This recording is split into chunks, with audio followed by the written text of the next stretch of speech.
Varicose veins కి సరైన చికిత్స కోసం సంప్రదించండి ఎవిస్ హాస్పిటల్. హలో వనిజ గారు.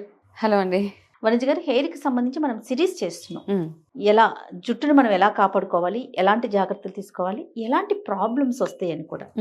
మనం హెయిర్ లో చూసే ప్రాబ్లమ్స్ లో ఒకటి ఏంటంటే డాండ్రఫ్. కరెక్ట్. చాలా మందికి పాపం ఇది ఏదో ఒక స్టేజ్ లో దీన్ని ఫేస్ చేస్తూ ఉంటారు కదా. అసలు డాండ్రఫ్ ఎందుకు ఫామ్ అవుతుంది, దాన్ని మనం పర్మనెంట్ గా క్యూర్ చేసుకోవచ్చా? డాండ్రఫ్ డెఫినెట్ గా పర్మనెంట్ క్యూర్ ఉంటుందండి. కొన్ని కేసెస్ లో పర్మనెంట్ క్యూర్ ఉండదు, అది ఏ కేసు కూడా చెప్తా. ఫస్ట్ డాండ్రఫ్ లో ఏంటంటే మనం డాండ్రఫ్ ని చుండ్రు అని ఒకటే వర్డ్ యూస్ చేస్తూ ఉంటాం. అవునా? కానీ చుండ్రులో కూడా టైప్స్ ఉన్నాయి. దీంట్లో కూడా రకాలు ఉంటాయి. అవునండి, చుండ్రులో కూడా రకరకాల చుండ్రు అన్నమాట. అయితే ఫస్ట్ టైప్ ఏంటి అంటే పిల్లలకు చూస్తాం ఎక్కువగా స్కూల్కి వెళ్ళినప్పుడు డ్రైగా చిన్న చిన్నగా వచ్చేస్తూ ఉంటది. సో అది బేసిక్గా ఏంటంటే డ్రై హెయిర్ అయిపోయినప్పుడు, మన స్కాల్ప్ డ్రైగా ఉన్నప్పుడు, చాలాసార్లు మనం సరిగా నరిష్మెంట్ తీసుకున్నప్పుడు అట్లా డ్రై అయిపోయినప్పుడు తల మీద ఇలా అనగానే మనకు కొంచెం పొట్టు పొట్టులాగా రాలుతూ ఉంటుంది కదా, అది డ్రై స్కాల్ప్ అనమాట. డ్రై హెయిర్కి వచ్చే డాండ్రఫ్ అది.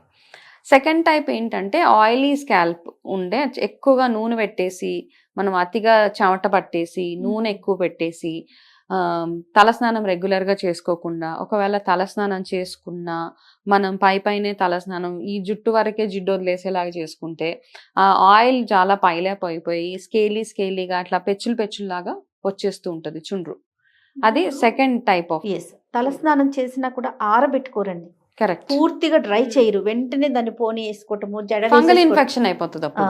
అది కూడా చూస్తూ ఉంటాం. ఇది ఒకటి. Okay, so second type oil ఇది. థర్డ్ టైప్ ఏంటంటేనండి, ఈ రకరకాల ప్రోడక్ట్స్ వాడడం వల్ల, షాంపూస్ కానివ్వండి, హెయిర్ డైస్, కండిషనర్స్ కానివ్వండి, ట్రీట్మెంట్స్ కోసం వెళ్ళిపోతూ ఉంటాం. కెమికల్ బేస్డ్ హెయిర్ ఏదో సిరమ్స్ అవన్నీ పెట్టేస్తూ ఉంటాం. అవన్నీ పెట్టిన తర్వాత దానివల్ల కూడా మనం సరిగా హెయిర్ వాష్ చేసుకోకపోతే దానివల్ల వచ్చే డాండ్రఫ్ ఇంకొక రకంగా ఉంటుంది అనమాట. ఓకే.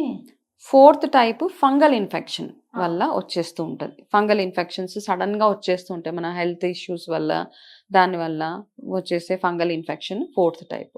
ఫిఫ్త్ టైప్ ఏంటంటే సోరియాసిస్ ఉన్న వాళ్ళకి, ఎగ్జిమా, సోరియాసిస్ ఇవి ఉన్న వాళ్ళకి వచ్చేస్తూ ఉంటుంది. Psoriasis is auto immune disorder కాబట్టి ఆ కేసెస్లో మిగతా 4 కేసెస్లో మనము హోమ్ రెమెడీస్, లైఫ్ స్టైల్ చేంజెస్తో మనము చేసేసుకోవచ్చు హ్యాపీగా, దాని నుంచి ఓవర్కమ్ అయిపోవచ్చు.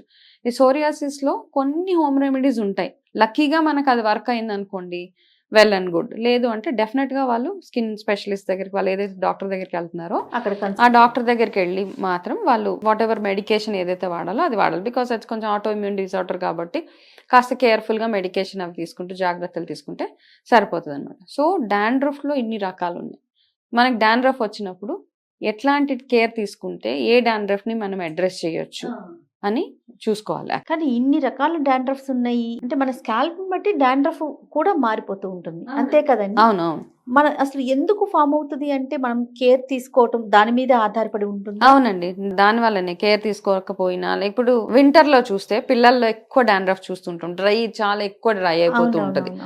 సో అట్లాంటప్పుడు ఆయిల్ ఒక్కటే పెట్టేస్తే వింటర్ లో ఏమవుతుంది అంటే ఆయిల్ పెట్టినా బాధే, పెట్టకపోయినా బాధే వింటర్స్ లో. అవును. సమ్మర్ లో అంటే ఎక్కువ ఆయిల్ పెట్టేస్తే మళ్ళీ చెమట పట్టేసి ఇంకా, కాబట్టి regular hair wash, regular hair care ఇవన్నీ చాలా. అండ్ ఇవన్నీ ఎందుకు అవుతున్నాయంటే ఫస్ట్ మన ఇంటేక్ లో ప్రాబ్లమ్స్ ఉంటే గనక, ఇప్పుడు ఆయుర్వేదాలు ఎలాగే 3 టైప్స్ ఆఫ్ బాడీ టైప్స్ ఉంటాయో, ఈ ఎలివేషన్స్ అవుతున్నప్పుడు, వాత పిత్త కఫ అప్ అండ్ డౌన్ అవుతున్నప్పుడు మన హెయిర్ మీద కూడా దాని ఇంపాక్ట్ చూపించేస్తూ ఉంటుంది. హెయిర్ తో పాటు మన హెయిర్ బాగోలేదు అంటే డెఫినెట్ గా ఇంటర్నల్ గా మనకి ఏదో బాగాలేదు, మన స్కిన్ కూడా బాగుండదు.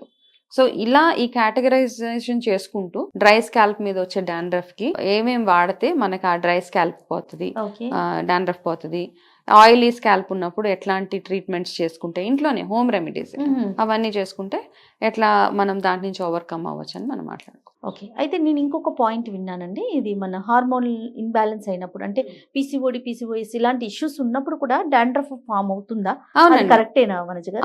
అవుతుంది. ఎందుకంటే ఈ ప్రాబ్లమ్స్ ఉన్నప్పుడు మనకు తెలీదు, ఆ రియాక్షన్ ఎక్కడ వస్తుందని మనకు తెలియదు అనమాట.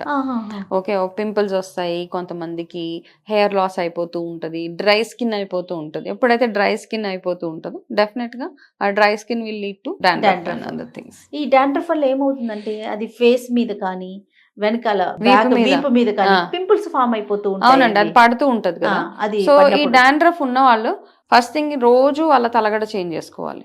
వారంలో 3 సార్లు హెయిర్ వాష్ కంపల్సరీగా చేసుకోవాలి. హెయిర్ వాష్ చేసుకున్న తర్వాత ఎండలో మాత్రమే జుట్టుని ఆరబెట్టుకోవాలి. దానికి మీరు డ్రైయర్ పెట్టారా మళ్ళీ అది వర్కే చేయదు అసలు. ఎండలో మాత్రమే హెయిర్ డ్రై చేసుకోవాలి.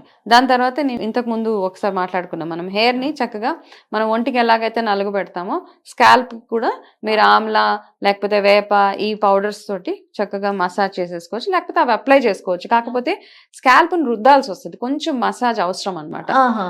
అక్కడ పైలప్ అయిపోయిన ఏవైతే స్కేలీగా ఉన్న డాండ్రఫ్ ఏదైతే ఉందో అదంతా బయటకు రావాలి అంటే దాన్ని కొంచెం ఇలా ప్రెషర్ వేసి కొంచెం మసాజ్ చేయాల్సిన అవసరం ఉంటుంది. మసాజ్ తో పాటు ఏదైనా ఒక ఆయిల్ సజెస్ట్ చేస్తారా డాండ్రఫ్ కి? అంటే అందరం యూనివర్సల్ గా వాడుకునేలాగా. ఓకే, కామన్ గా డాండ్రఫ్ కి వాడుకునే ఆయిల్ నీమ్ ఆయిల్ అండి. వేపని కూడా డైరెక్ట్ గా పెట్టడానికి లేదు ఇక్కడ. ఆ వేపని ఏంటంటే కొబ్బరి నూనెలో మిక్స్ చేసి వేప నూనె కొంచెం గోరువెచ్చగా చేసి వేప నూనె వర్క్ చేస్తుంది. అండ్ ఆలివ్ ఆయిల్ కూడా, వేప నూనె, ఆలివ్ ఆయిల్, కొబ్బరి నూనె ఈ 3 కాంబినేషన్స్ లో గనక మీరు హెయిర్ కి పెట్టుకోగలిగితే, అండ్ ఎలా అంటే ఇది ఎట్లా వర్క్ చేస్తుంది అంటే ఇది ఒక థెరపీ లాగా చేసుకోవాలి. కొంచెం గోరువెచ్చగా చేసి నైట్ మసాజ్ చేసి next day morning hair wash చేసుకొని చక్కగా జుట్టు ఆరబెట్టుకొని ఇలా ఒక 1 వీక్ ట్రై చేస్తే, 1 వీక్ 10 డేస్ మీరు ఆల్టర్నేట్ డేస్ హెయిర్ వాష్, బాగా ఎక్కువ డాండ్రఫ్ ఉన్న వాళ్ళు ట్రై చేస్తే మాత్రం ఆ ప్రాబ్లం నుంచి ఓవర్కమ్ అవ్వచ్చు. కాకపోతే ఇక్కడ కావాల్సింది ఓపిక.